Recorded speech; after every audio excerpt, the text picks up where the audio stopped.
Ислам-Гирей III был дальновидным и перспективным политиком. Он считал, что украинскому гетману непременно нужно заручиться покровительством Стамбула. Для этого годился формальный союз гетмана с султаном.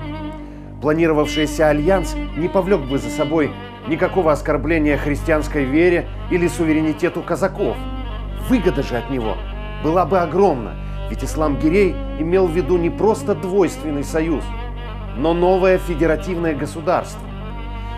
Смысл его создания хан видел в том, что при сохранении автономии Крыма и левобережной Украины на них, ставших членами новой союзной державы, не осмелились бы нападать ни поляки, ни русские. Дивіться історію кримських татар у неділю о 17:25. Мандрівка в минуле з Андрієм Самініним.